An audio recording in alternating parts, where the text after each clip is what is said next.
One summer night when I was still living in Texas, my best friend and I decided that we wanted to go camping. So we set up a tent on top of her trampoline in her backyard and got everything ready to go. So we came inside to get some stuff to make s'mores, and then I started to see this black. My eyes got all black and weird.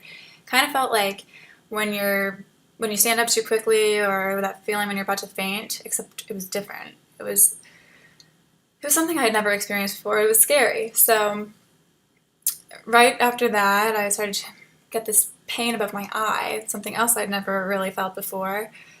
And it was mild at first, and then it just started to get worse and worse until, shortly after it became this throbbing, unbearable pain. And then the light in her kitchen, I looked at it, it was like a chandelier, it was really bright, and it made me want to throw up.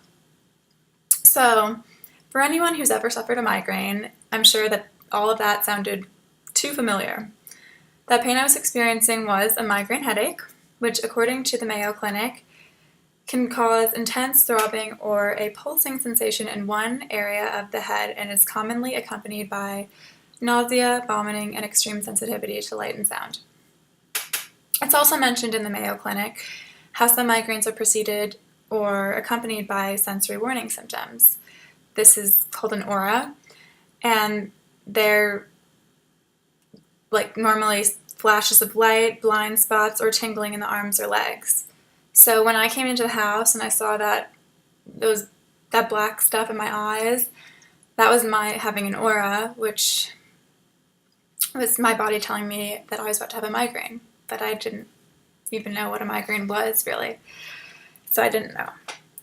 But that did help me in the future because that same thing happened to me every other time I did have a migraine, and I knew, oh, a migraine's coming and I need to get into a dark room and get to bed immediately. So the auras did help me in the future. The National Headache Foundation estimates that 28 million Americans suffer from migraines, and that actually more women than men do suffer from them.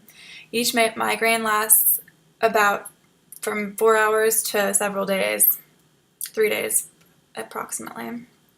And the exact cause of migraines is still unknown. However, they have found that there are certain external factors that, for those who already do suffer, that can cause them to have a migraine. These are additional stress. There are certain specific chemicals and preservatives in foods that can cause someone to have a migraine. Caffeine, changes in weather conditions, menstrual periods, excessive fatigue, skipping meals, and changes in normal sleep patterns. So really, it seems that any kind of changes in like your normal daily routine can lower your seizure or your migraine threshold. So what do you do if you have a migraine? Treatment varies depending on the person and the severity of your migraine. For me, I didn't take anything. I would go to sleep. I would try to go to sleep before I could throw up, and I would, get in a dark room. No one could make any noise. You need to be silent, dark, and sleep. That worked for me, and they wouldn't last any longer than 6 hours. But for a lot of people, they need to take some kind of drug.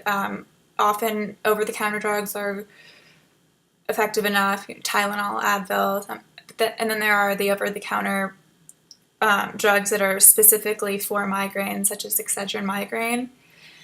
For the people that's not strong enough for, they have prescription medications that are stronger, more effective. And then there are the preventative medications. For the chronic sufferers, those who suffer with migraines that last for several days, these are the ones that are normally prescribed the preventative medications. I happened to, when I was diagnosed with epilepsy at 17, they gave me a drug called Topamax, which it's in addition to anti-seizure medication, it's also an anti-migraine medication. So since I've been using that, I've yet to have a migraine. So that was one plus of having epilepsy. But that's used as that's a preventative. But mostly, I think it's important it doesn't matter if you have them or not, it's important to be aware of what a migraine is and just what to do about them, because a lot of people think it's just a headache, and a migraine is not a headache. Like, a lot of people, when they have a slight headache, they're like, oh, I have a migraine, and then they keep doing what they're doing. But a person that's actually having a migraine cannot function. So it's important to understand and at least be able to sympathize that that person just, if they're at work or doing something, they need to go home. They can't continue what they're doing, and they can't be driving because it's just not possible. So if you're ever around someone suffering, it's not a normal headache, and that person suffering is most likely unable to function until it passes. So if you're the person next to them, around them, help them get into a dark room, help them get to bed, give them the medication that they need if they need it. And if you are that person, do those things. Get your medication, get into bed, and go to sleep. Do what you need to do.